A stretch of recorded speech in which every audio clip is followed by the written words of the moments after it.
I'm Alex Radical from Board Game Co., and this is the first Games Leaving My Collection video of 2026.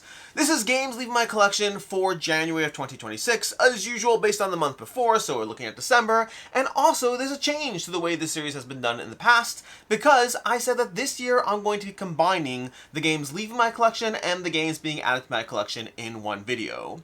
And the format I'm going to be taking for this is the first part of the video is going to be me talking about the games that I'm adding to my collection, and specifically which games I'm replacing with those games. If you've been following my Collection Purge series that I did towards the end of last year, I'm trying to do a set of 200 games. I'm trying to limit my collection to 200 games and just 200 games, which means everything I add to my collection needs something in exchange that's leaving in order to keep that balance. It makes the decision as to whether I add something a whole lot more significant, as well as makes me it's forced myself to examine which games are really getting played and which ones I just am idealizing playing those games. So that's the first part of this video. The first part of this video is going to be the games being added, and specifically the games that those games are replacing.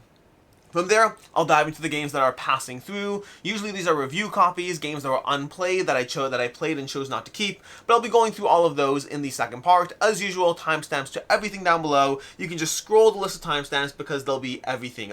You'll see them all. Every single game is going to be timestamped down below. Before we dive into it, we're going to go ahead and shout out to our sponsor, Allplay. Allplay is the sponsor of the channel, and it's where you can find a variety of things from board game shelves to board game tables to board game bags to board game playmats and a whole lot of other things. If you are watching this video when this one goes up, they do have an upcoming crowdfunding campaign for Mountain Goats plus other games. You should go ahead and check that out, specifically Mountain Goats Legacy. That's the new version with art by Sundar Tang. There'll be a crowdfunding campaign, a Kickstarter campaign for that going up, as well as other games. You can check that out down below. But with that said, let's go ahead and dive into it. The games leaving and being added to the collection, and let's talk about the games. I just realized I meant to have these off camera, and I didn't. These are all on camera. So these are the games. These are the games being added. Let's go into them one at a time, and specifically talking about the games that they are replacing as well, because again, I'm trying to keep that collection count to 200 games. The first one I'll talk about is one that I don't have on camera, and it's being added. That is going to be Carrooka. Carrooka, a game that I believe is published by a company in the UK, if I'm not mistaken. The board I have is from Tracy Boards. I'll link down below if you want to check out the video I did on that. But I think I did a video on that. I'm pretty sure I did a video. Tracy Boards. Tracy Boards is a fantastic company. Did I do the video yet? Or did I push it off and it went up later? Because I think I may have had it set to go up Christmas Day, and I was like, you know what, we're just going to have no videos Christmas Day. So the video may not have gone up yet, or it may have gone up, depending on when you watch this. But either way, I have a Carrooka board from Tracy Boards. That is being added, and nothing is leaving in place. And you might ask yourself why, and the answer is because Carrooka is basically like a Crokinole variant. It's like having Zombicide and Zombicide White Death. I have Carrooka and I have Crokinole. Shuffleboard, I do count as its own game. Carrooka and Crokinole are taking up one spot. And if you're like, Alex, you're cheating, maybe. My collection, my rules. For the most part, I'm going to be pretty fair about games coming in and games going out, but there are certainly times where I'll just allow something to go in and say this counts as another version of that thing. That's going to happen. And in the case of Carrooka and Crokinole, I'm counting Carrooka as just another variant of Crokinole, granted a very large variant I have to find place for, but nonetheless, that's being added. Carrooka, by the way, is absolutely fantastic. Really enjoying that one. I think for me, Carrooka is now my go-to 2-player game, and Crokinole is now my go-to 4-player game in the dexterity world. 3 players, you could play Crokinole 3 players. I don't think it's the best, but you certainly could do so. Carrooka probably less so. Anyways, that's going to be Carrooka. From there, we have Barcelona.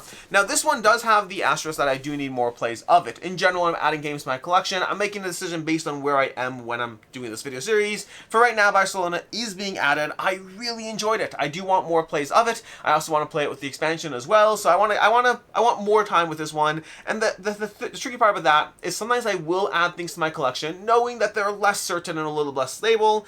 The good news there is if I change my mind, when I add something the next month, I might say, you know what, I played Barcelona twice more, and now it's leaving the collection instead. That's always possible. But for right now, Barcelona is being added. I think this is fantastic. There will be a review coming at some point. I just want more plays of it first. I want to really lock that in. So right now, this current impression is based on the current hype based off of a few plays, but needing more plays. So like, don't read too much into it. Just know that I'm currently enjoying this one, and I really want to play it more. I love the way you are the way you're just trying to choose between different ways to build up all your actions and your tableaus. You're kind of torn in so many different directions with what you do, and you're choosing on this grid of multi-actions from a row and column. Very fun. I really enjoyed it, and I want to play it more. And that one's going to be replacing, let me just check over here, it's going to be replacing Galactic Cruise. Now this, by the way, this is a which game replaces what is sometimes just making space one for one. Other times it's me choosing something that's a little thematically similar. Or not say thematically, more mechanically similar. It gives me the same vibes or feelings.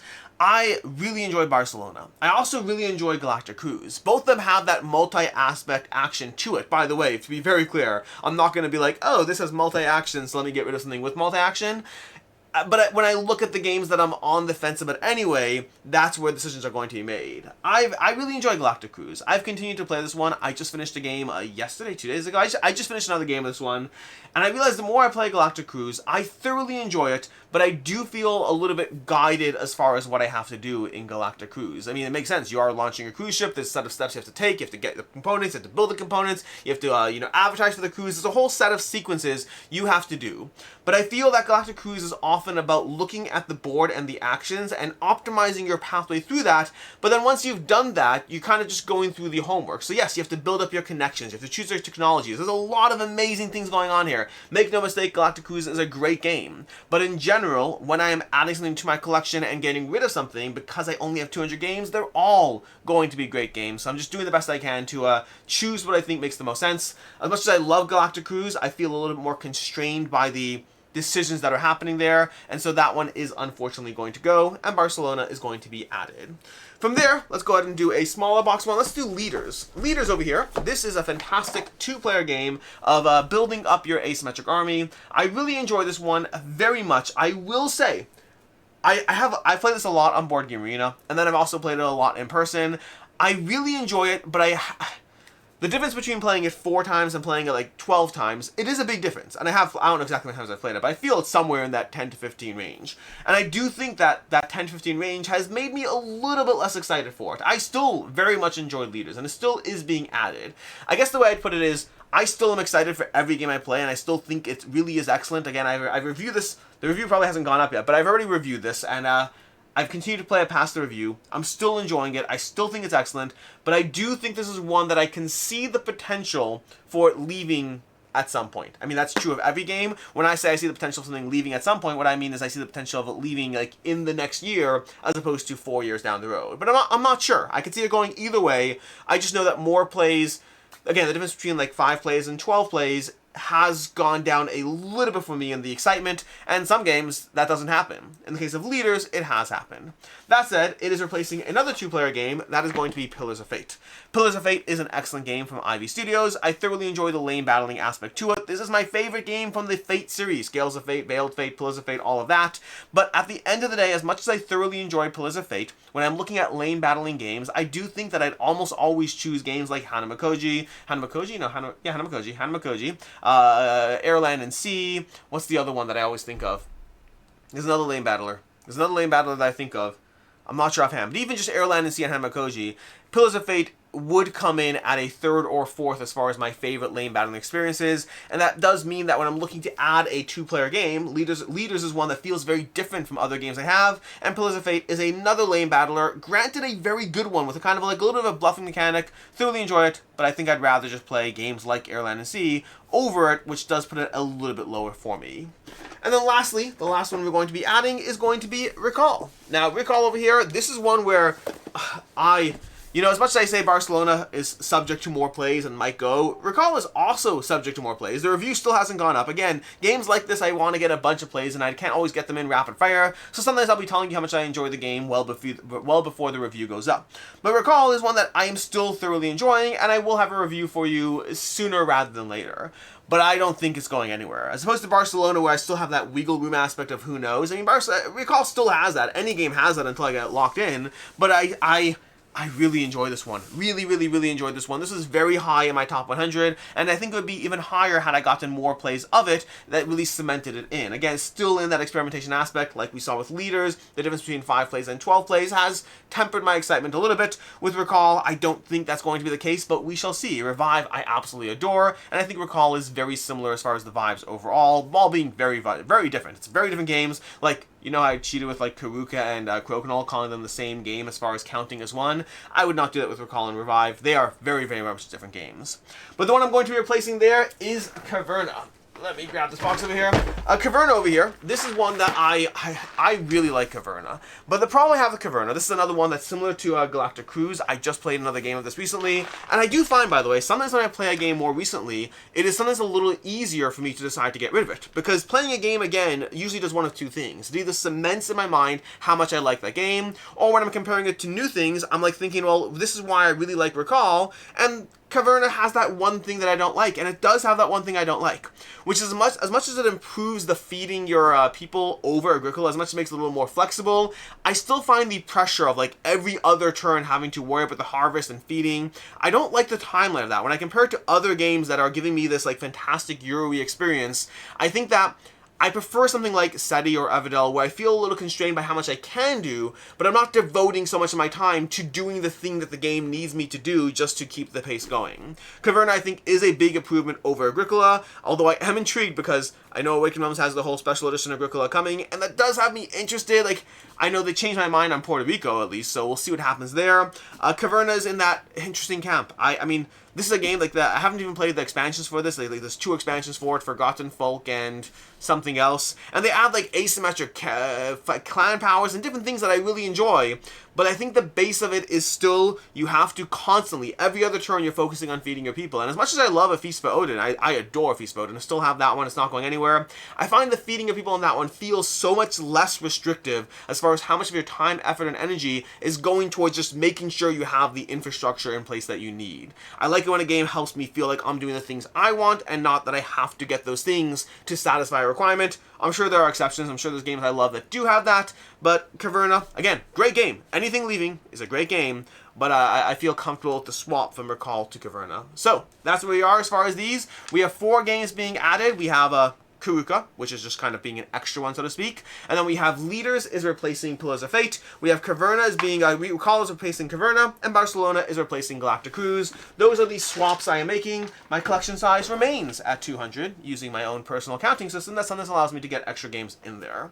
That's going to be the games, that's going to be the changing of my collection. Which means from there, we're going to move into the other categories of different categories. Let's start with, there's 2 more categories in this one. Let's do the review copies. Review copies are basically, these are games that I have reviewed on the channel. Some of those reviews are already up, some of those will be going up, so you might get spoilers to things coming up, but they're games I already reviewed, which means you might already know my thoughts on them, but I'm just going to go through them quickly and telling you brief thoughts as to why they're not staying. These are not entering my collection, they are simply passing through.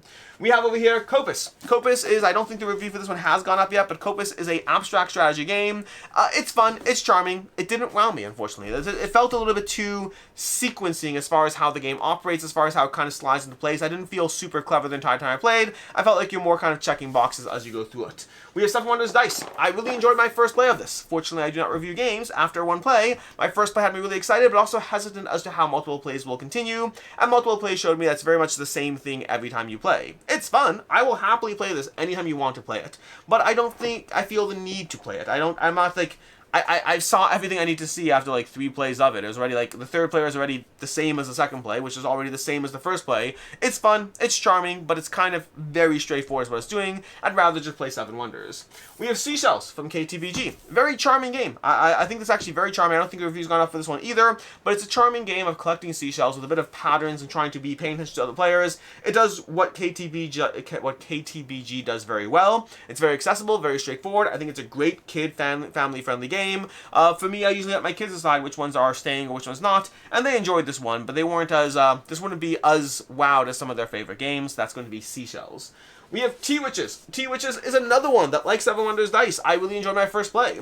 The problem is my first play was 2 rounds of a 4-round game where I got a kind of taste of what the game has to offer, and then as I played it more times, I just found the full 4-round game just feels too long. It feels too long for what it is. It feels a little drawn out. There's things I like about it, but there's things that are a little bit slower, a little paced. The pacing's just not great. I was very excited after my first play, and subsequent plays was just like, you know, I'd rather do something else with the amount of time it takes to play this game. Still not bad, just way too long for what it is, unfortunately. We have Emberheart. Emberheart was fun enough. I mean, this is a good game. I give it a 3.5, I believe. Oh, rating-wise, I believe I give Someone Is Nice a 3. T-Witches, I believe, is a 3. Seashells is always tricky with kids games, because for me, it's going to be a 3, but I think as a kids game, it's probably a 3.5 or a 4, but it's I grade based on my own personal perception of how I want to play games. It's very hard to abstract that outwards. And Emberheart, I think, was a 3.5. This is a fun, very straightforward game. Great art, great production. Overall, really enjoyed it. But I do find that similar to Seven Wonders Dice, there's kind of a sameness game to game. There's some things, it's not as bad as Seven Wonders Dice. There's more things that mix it up. The various heroes you recruit, that's going to give you a lot of abilities that change the way you engage with it. But again, this is one that a few plays felt like I had seen everything that I wanted to see in the game. It's very great. It's a great intro to worker placement game. Just don't need to keep it. We have, I think that's all the review stuff, which means we have, these two are kind of more, not games that I recently reviewed, but games that I've had around for a bit. We have Horrified and Captain Flip. These are both leaving as well. I don't know if they were my big game purge, I don't remember. But Horrified Greek Monsters, I like Horrified a lot, but I find that it's not my favorite cooperative system, and as much as my kids enjoy Horrified, they rarely ask to play it. So it's a good game system. I still have the new Horrified D&D. I'll be playing that at some point and covering that, but I don't imagine it'll be staying. Horrified is a great game system that I just think I have better cooperative systems, and Captain Flip is another good one that I always enjoy playing this one, but it rarely gets asked to be played. It's very straightforward, it's very fast, you're basically populating your board of tiles. It's a good game system. These are just like culls of incidental games that are not really getting tabled. And then lastly, we have a stack of games where I will not be giving you a lot of thoughts on them, because I'll be explaining as to why I will not, but we have this big stack. Let me push everything off to the side over here. We have a giant stack over here of games that these are all going to be in a single video, because I had a challenge in 2025. I had a challenge of 35 games I wanted to play. And there will be a full video of me giving all my thoughts on those games. Some of them will be full reviews, some of them will be round reviews, and some of them will just be in that video. So I'm going to be telling you the 1, 2, 3, 4, 7 of these games that are leaving. 7 of these games are leaving. Some may have left throughout the year, but here's 7 that because I got a lot of them played in the last 2 months of last year. I really tried to focus on the challenge. So we have a bunch of games that are leaving. I will not be giving you extensive thoughts on them now, because I will be doing a full video on the 35 games that I played, well, I played 29 of them, on the 29 games that I played, and giving you my thoughts on those games there. So, we have Delta from Game Brewer. This one, I played it. We'll talk more about it later. It will be leaving. We have Hamburg. Hamburg over here. I played it. Oh, was this not? I don't think this is in the roundup. This is actually not in the roundup. This should be in this pile over here. Hamburg from the Queen Games City Collection. This one will be leaving. I'm going to move it over here where it's not balanced well, because it's not actually part of this list of games. Well, I guess I can tell you in that case. Hamburg over here. The reason this one's going is I prefer Bruges. Bruges is fantastic. Hamburg is great. I prefer Bruges overall. I will have a full review covering that a bit more detail. A few games I'll be going over, that'll be in there. Then we have Undaunted 2200 Callisto. This is, well, more Undaunted. It will not be staying. It was part of those 35 games I wanted to play. We have a Gest for Robin Hood. This will be leaving as well. We have Bloodstones. Bloodstones from Wallace Designs. Another one that will be going. We have Iwari. Iwari over here. Ugh. This is another one that will be leaving. And then lastly, we have Rallyman Dirt, another one that will be leaving. These over here, these 6 games, will all be covered more in detail as to the whys, like what worked for me or what didn't work for me. Does not mean they're bad games. Some of them I did not enjoy. Some of them I did enjoy. Some of them were more medium for me. But these will all be leaving, and I'll be covering them more in a thought process around those 29 games, a dedicated video on that. And so that's my collection roundup. Games leaving the collection, games being added to the collection, games passing through, the games I reviewed if you want quick thoughts on them as to why they're not staying, and the games that you'll get quick thoughts on later. But this is kind of everything leaving and being added to my collection for January of 2026. I almost said 2025 because that's still intrinsically in my muscle memory. For January of 2026. In any case, and until next time, I'm Alex Radcliffe from Board Game Co. I hope you enjoyed this video, and as always, I hope you have a good one.